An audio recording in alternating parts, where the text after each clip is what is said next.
Hello, girls, guys, or otherwise. This is Rich, and welcome to another Tarot Talk Tuesday. We are discussing the King of Swords this week, and this is going to be kind of a shorter video because, uh, yeah, I mean, there's just not a lot for me to say on this. As far as the King of Swords, now the kings of any suit, and if you can hear the noise in the background, that's actually my neighbor's truck. If you can hear it, just imagine, I don't know if it picked it up, but you can imagine how lovely that is to hear in the middle of the night. Wonderful.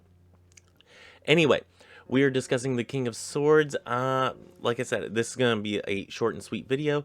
In the meantime, while you're watching this, go ahead and hit right down here is a subscribe button. Go ahead and hit that if you are part of the 20 to 30% who watch these videos and have not subscribed.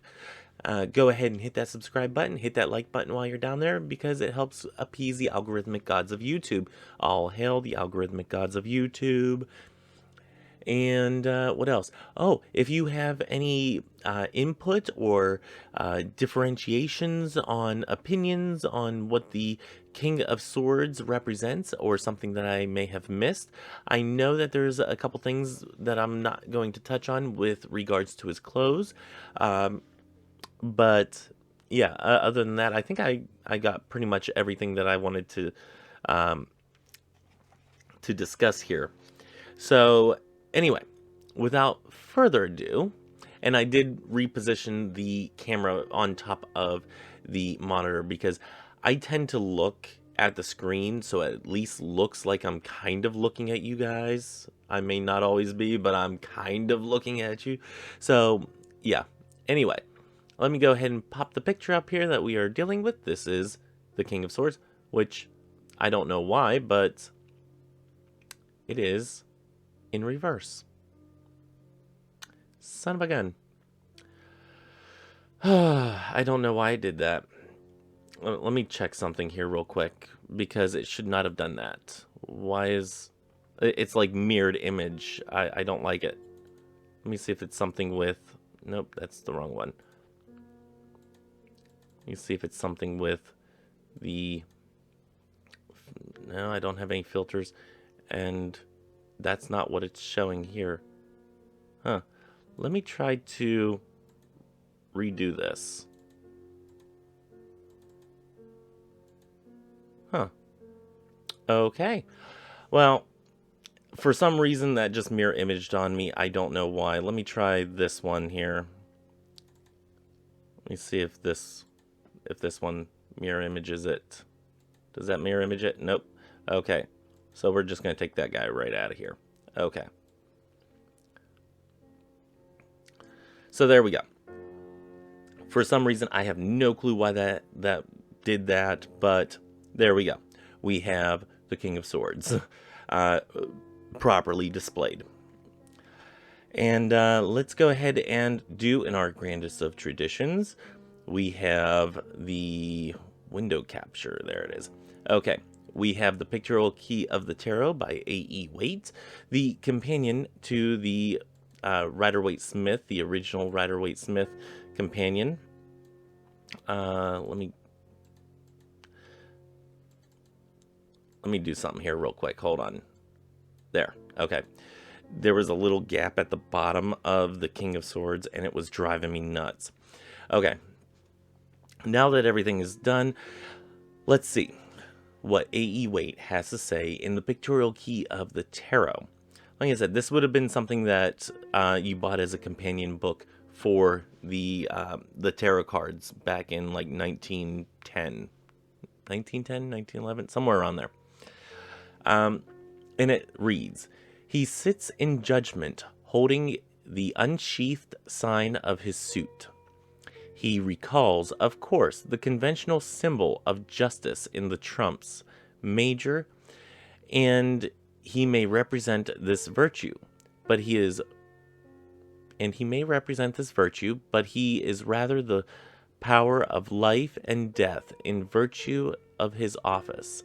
Okay, I'm going to stop there. I do agree with this.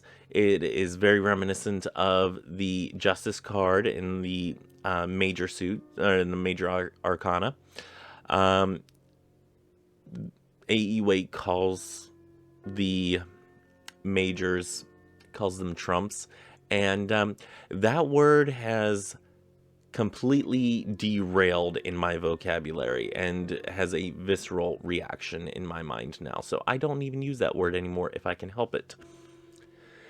So, yeah. Anyway, divinatory meanings. Let's see what he has to say, because there are plenty of times that we, or at least I, disagree with A.E. Waite. Again, this is the person that commissioned Pixie Coleman Smith, Pamela Coleman Smith, because we're best friends, I get to call her Pixie. But he commissioned Pixie to do these artist renderings, and I think she's probably more the power behind the tarot than he ever was. At least in the iconic pictures that we have now, the iconography of sorts. His definitions of divinatory meanings and all that, to me, have gone by the wayside more or less in the coming years. But anyway, divinatory meanings. Whatsoever arises out of the idea of judgment and all its connections, power, command, authority, militant intelligence, law, offices of the crown, and so forth. Okay, very wordy, and I can agree with part of it. I don't really see this as a judgment card as much, and we'll get into that. He definitely has authority and command. He definitely has a lot of intelligence. I don't necessarily see it with law in the offices of the crown as much. Not so much with that, but we're going to get into that here in a minute. Reversed is cruelty, perversity, barbarity, the print's really small, perfidy, I don't even know that word, evil intention. Okay. I can kind of agree. And again, we're going to get into that. Okay. So that was A.E. Waite. Not completely agreeing with excuse me, with his divinatory meanings there, but I do agree with his way of describing the card and whatnot, and how that is described and pictured and whatnot. So let me go ahead and get on into our second part. Now, this one, I had already done this, and then I realized that the color is not the usual color that we use. I had it set on orange for my Apple Pencil whenever I was circling things, and it's actually kind of harder to see, so I do apologize for that. Anyway, I have in my notes here, he holds the sword upright in the right hand, which is the power hand for many of us. Many of us in pagan practices and whatnot, the hand of power, the hand of might is your right hand, the dominant hand. For most people, it would be the right hand in that case. And it's pointed towards the past. He has the knowledge and the truth of the past, which gives him clear insight to rule the future. Okay. And the upright meaning being with mental and being authoritative. He is able to see the events of the past and have a clear venture into the future. I don't want to say judgment, because I don't really think it's a judgment, but I guess it kind of would be. But he has that mental power to judge which way the future is going to go for his kingdom, for the way forward. Now, we've also been looking at the lights and the shades on the sword, which I started as a theory, and I think it's been debunked now. However, since this is the last sword, I think we should finish them out with having this little discussion here. And The light on the sword is pointed towards his head. Again, we're saying that he has all the knowledge, all the knowledge of the past. He has knowledge of the future. We're going to see that here in a second with the next thing that we discuss. But he has knowledge in order that has put him to that seat, that position of power, in order to rule. He has the knowledge of how to rule in a just way, in a righteous way. So yeah, I think if you're looking at the shades and whatnot, and this is purely to help you out whenever you see it in a reading to kind of spark your mind. If you see this, this is one of the ones I would totally say, if you're looking at the shading of the sword, totally helps. First things first, king, seat of power. The sword is the swords already represent the mind, and the light is shining on his mind or on his head, so he has the insight, the forethought, the intelligence to deal with the situation. Let's move on to the second one. I want to discuss his throne, which I found this very interesting, and in researching it, I didn't really realize what was on the back of the throne. Because on the back of on the throne back, we have butterflies, which represent transformation. So this is a transformative position. We have the crescent moons up at the top, which are a sign of the moon card, the intuition. So he has an intuitive aspect. And one thing that I probably would have never guessed is in his left ear, like right next to his left ear, there is a cherub. So this angel, this cherub, is speaking guidance near his ear. They are literally saying, "Hey, this is from the great beyond. This is which way you should go, and this is the way that you should rule, and this is what should be the future of your kingdom." So I hope that helps there. I think that was something that I probably would have never guessed had it not been for doing a little bit more in-depth research. I probably would have never seen that. The next thing that I found interesting was there is no breeze. There's a couple clouds, but there's no breeze in the trees. Excuse me. We had tacos tonight. A little gassy. You understand. But we don't have a breeze in the trees. We have no signifier of any type of weather event happening besides a couple clouds in the air. So what that would mean to me is the winds are no longer present, and that would mean mental clarity. He is seeing all of this happen in front of him with a clear mind, a clear vision. I mean, you can even see that the birds are out and flying around. So, I mean, clearly it is a calming situation. So he has a I don't know if I can. He has a mental clarity about him. Let's put it that way. Probably the easiest way to describe it. Now, I want to point out his face. And I don't have this on my notes at all. But right as I was finishing up the notes, and I didn't write it down, but I wanted to focus on his face just for a minute. I'm going to make him real big. For one, look at the sternness on his face. This guy means business. And you guys can't see me. He means business right now. And he is not having any foolishness. He is ready to make choices and make the right choices to lead his people forward. And another thing that I just now noticed is the crown that he wears on his head. Look at that crown, and it actually has an angel on it, a little cherub on it. So not only do you have the cherub in the throne, right next to him speaking into his ear, he is also put into that position by a higher power and being watched over by an angel. So he definitely has the capability and the trust of a higher power to make these choices um, to lead his people. Let's get him back up in here. Okay, there we go.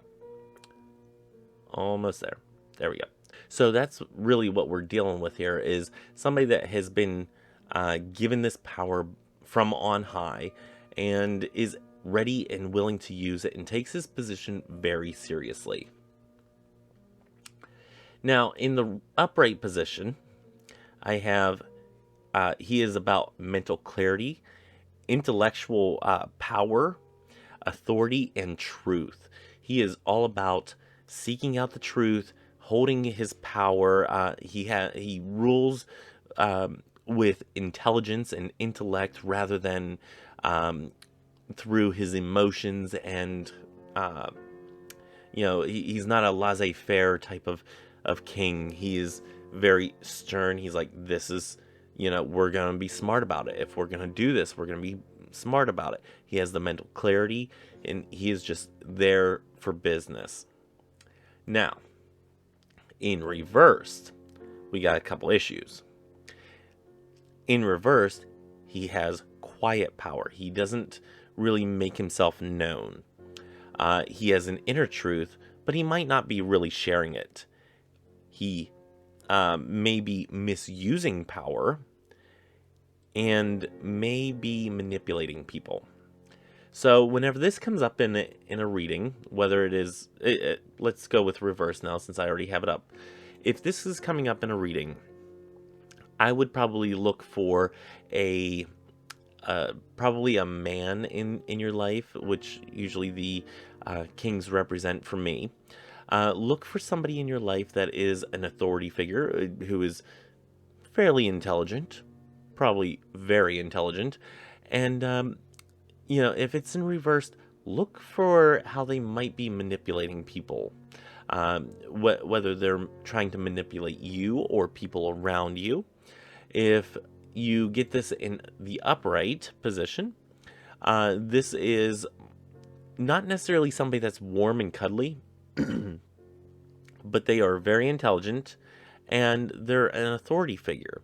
They know the truth, and they are all about seeking the truth and seeking further knowledge and further truth to make sure that everything is done in a just and right way. So that's all that I have for the King of Swords this week. Like I said, kind of a short video. I think by the time I edit this down and everything, probably around 17 minutes, which is pretty short for me. But for about a good half of the day today, while I was researching this and whatnot, my partner and I, he and I were looking at something that will be revealed in future videos. It's going to be a special report, a vlog style, just real quick and whatnot. But something that we're getting here in a couple days. So whenever you guys see this, it'll be tomorrow, the day that you're seeing this. So tomorrow, look for a special report video, a special vlog, and look for that to come up. It'll be awesome. You guys will love it. So anyway, with all that being said, not trying to hide anything, I just wanted to I don't want to give it away, because if I do and this doesn't happen, then I will be completely devastated and wouldn't want to talk about it. So anyway, keeping that under wraps. But look forward to a video tomorrow for Witchy Wednesday and for the vlog style of what may be coming. And join me on Thursday for our Table Talk Thursday, where we get another topic from our Table Topics Cube. Join me on Saturday for Chapter what are we on? Chapter 3 of the Witchy Book Club series, The Outer Temple of Witchcraft, chapter 3, right? Somebody down there will correct me. I'm pretty sure it's chapter 3. If I'm wrong, somebody down there will correct me, or you can go back and just count one up from the last video that we did. Anyway, and then join me on Sunday for our Christo-Pagan series, the Witchcraft in the Bible series, part 7, I think. Pretty sure. Kind of think so. I have had so many parts to the to these series, they're starting to jumble in my mind, but I'm pretty sure it's part 7.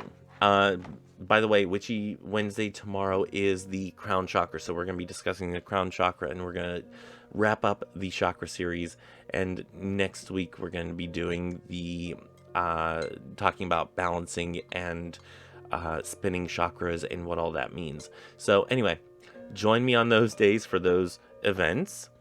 5 days a week. Remember to hit that subscribe, hit the bell and all that stuff, hit the like button, all that good stuff. And I will see you tomorrow for 2 videos. Until next time, may you have love, hugs, and ladybugs. Bye-bye.